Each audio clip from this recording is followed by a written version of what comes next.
ওং নমো ভগবতে জ্ঞানেশ্বর দেবায় নমঃ। আজকের আলোচনা ব্রহ্ম জিজ্ঞাসা। ব্রহ্ম জিজ্ঞাসা অর্থাৎ ব্রহ্মকে জানার ইচ্ছা। জানার ইচ্ছা থাকলে তবেই ব্রহ্মকে জানা যায়। এই কথাটি ভগবান শ্রীকৃষ্ণ গীতায় উপদেশ দিয়ে বোঝালেন। চতুর্বিধা ভজন্তে মাং জনা সুকৃতিন অর্জুন আর্ত জিজ্ঞাসু অর্থার্থী জ্ঞানী চ ভরতর্ষভ।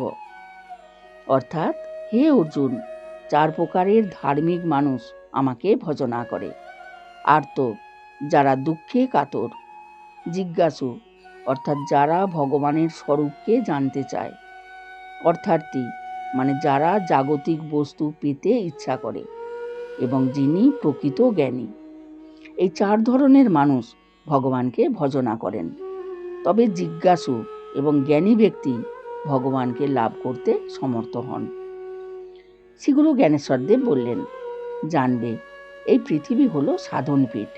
এখানে সাধনা করে নিজেকে অর্থাৎ অয়মাত্মা ব্রহ্মকে জানতে পারলে পরম শান্তি ও আনন্দের অনুভূতি লাভ করা যায়। এই পৃথিবীতে খেয়ে পড়ে বাঁচার জন্য তুমি আসো নাই, এখানে জানার জন্য তুমি এসেছো। জানা মানে নিজেকে জানা, ব্রহ্ম আত্মা ভগবানকে জানা। ব্রহ্মই একমাত্র স্বাধীন, তিনিই পুরুষ, বাকি সকলেই প্রকৃতি। এই বিশ্ব ব্রহ্মাণ্ড তারই অধীনে, তাই সকলেই পরাধীন। তোমরা স্বাধীন হতে চাও, কিন্তু যতক্ষণ জীবত্বের মধ্যে থাকবে ততক্ষণই তুমি পরাধীন। আর স্বাধীন হতে চাইলে জীবত্ব থেকে দেবত্ব, ঈশ্বরত্ব ও ব্রহ্মত্বে পৌঁছাতে হবে। আর তোমরা যদি সুন্দর হতে চাও এবং মনে করো ভগবান তোমাদের সুন্দর করবেন, তাহলে তোমাদের ভগবদ্মুখী হতে হবে। তবেই ভগবান তোমাদের সুন্দর করবেন। তোমার আসল প্রয়োজন হলো জ্ঞান। তার দ্বারা তুমি ভগবানকে জানতে পারবে। আর যার দ্বারা এই জ্ঞান লাভ করা যাবে, সেই সমস্ত উন্নত বস্তু রয়েছে তোমারই শরীরের মধ্যে। ওই সমস্ত বস্তুকে জানতে বা উপলব্ধি করতে হলে তোমার শরীরটিকে মন্থন করা আবশ্যক। নতুবা কোনো বস্তুকে জানতে পারবে না, আর তোমার আসল প্রয়োজনটিও মিটবে না। মন্থন করা মানে বিশেষভাবে খুঁজে দেখা কোথায় কি আছে। তোমার মধ্যে 2 বিশেষ শক্তি আছে, তারা হলো মন ও বাক্য। এই 2কে যদি সংস্কার করতে পারো, তাহলে তোমার সংযম ও ব্রহ্মচর্য আসবে। আর ভগবত লাভের পথে এরা হলো প্রধান হাতিয়ার।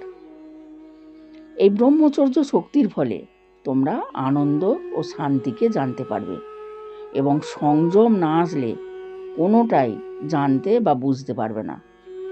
ব্রহ্মচর্য মানে ব্রহ্মভাব পালন করা, ব্রহ্মের নিয়ম আচরণ করা, ব্রহ্মের চিন্তায় রত থাকা। তোমার দেহ ও মনকে সুন্দর করতে হলে একমাত্র উপায় সংযম, ধৈর্য ও ব্রহ্মচর্য ধারণ। সংযম, ধৈর্য ও ব্রহ্মচর্য থাকলে তুমি সমস্ত কর্মে সফলতা লাভ করতে পারবে। দেখো, মন হলো কর্মী। মন কর্ম ছাড়া থাকতে পারে না। মন হয় বুদ্ধি নতুবা বিবেকের নির্দেশে কর্ম করে থাকে। সৎপথে চলার জন্য বিবেকই মনকে নির্দেশ দিয়ে থাকে। যারা মনকে জানে তারা ওই মনকে সত্য পথে চালনা করার জন্য বিবেকের আশ্রয় নিয়ে থাকে। বুদ্ধির পরিচালনায় মন বিষয়মুখী হয়, আবার নিম্নমুখীও হয়। মনকে ঠিক করতে পারলে বিষয়ের সমস্ত জ্বালা দূর হতে পারে। মনকে আয়ত্তে আনাটাই সাধনা। যে কোনো কর্ম করো না কেন, তার ফল নিশ্চয়ই পাওয়া যাবে। তা হয় খারাপ, নয়তো ভালো। তাই যখন কর্ম মানুষকে করতেই হবে, তখন তার বিচার করেই করা উচিত।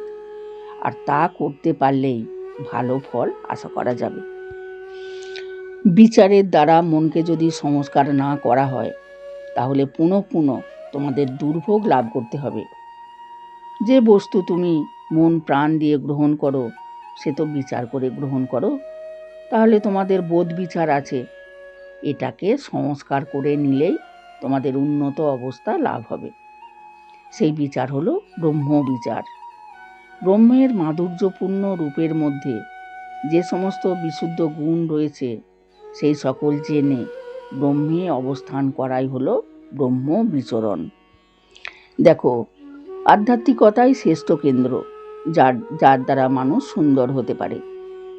আমি আমাকে কেমন করে জানব, তা না জানতে পারলে চিরকাল দুঃখের মাঝে থাকতে হবে। কোন উপায়ে আমি আমাকে জানতে পারবো, এটি হলো প্রকৃত জ্ঞান, এটিই হলো ব্রহ্ম জিজ্ঞাসা। দেখো, সৃষ্টিতে পরব্রহ্মের এত ধরনের রূপ সৃষ্টি করার উদ্দেশ্য হলো তার সকল রূপের গুণাগুণকে জানা। সবই হলো আমি কে জানা হলো না।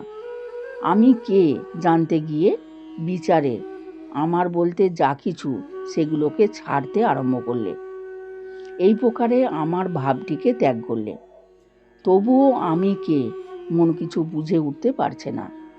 এই ব্যাকুলতার ফলে তোমার মধ্যে শুদ্ধ চৈতন্য সত্তার প্রকাশ হবে এবং এর ফলে তোমার মন শুদ্ধ চৈতন্য সত্তায় অবস্থান করবে।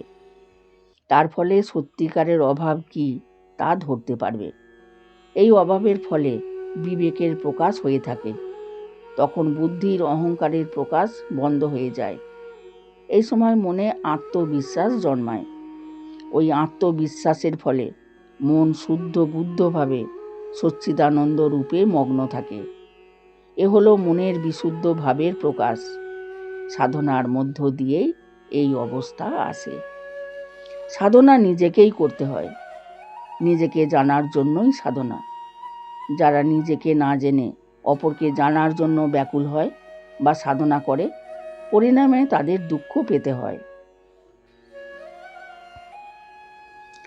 নিজেকে জানলে অর্থাৎ সত্য জ্ঞানটি পাকা হলো, তখন আনন্দ, নতুবা সেই দুঃখের মধ্যেই থাকা। শরীর নশ্বর, ধ্বংসশীল, কিন্তু শরীরের মধ্যে যে চৈতন্য শক্তি তা নিত্য সত্য এবং সেটাই হলো আমি। তাই প্রত্যেক বস্তু, প্রাণী, কীট, পতঙ্গ, জীব সকলেই নশ্বর, কিন্তু সকলের প্রাণকেন্দ্র ওই চৈতন্য অবিনশ্বর। এই চৈতন্য রূপে আমি, এর মৃত্যু নাই, কিন্তু সকল দেহের মৃত্যু আছে। তাই ব্রহ্ম আত্মা ভগবান সকল দেহের মধ্যে চৈতন্য রূপে বিরাজ করছেন। তিনিই দেহি, তিনি অজ অর্থাৎ অমর। এই বিশ্ব ব্রহ্মাণ্ড তার ইচ্ছা শক্তিতে চলছে। তিনি ইচ্ছাপতি। নিজেকে জানতে পারলে মানে তাকে জানতে পারলে তখন তুমি মৃত্যুঞ্জয় হলে, অর্থাৎ তুমি সে হয়ে গেলে। তখন তোমার নিজস্বতা হারিয়ে পরা চৈতন্যে মিশে গেলে।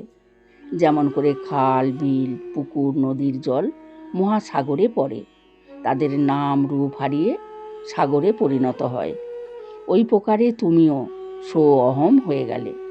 তখন তোমার সকল দুঃখের অবসান হলো। আজকের আলোচিত অংশটি প্রশ্নোত্তরে গুরু অবতার পরব্রহ্ম শ্রী শ্রী জ্ঞানেশ্বর দেব প্রণীত সত্য পথের আলো এই পুস্তকটি থেকে আলোচনা করা হলো। ওম জয় গুরু। ওম।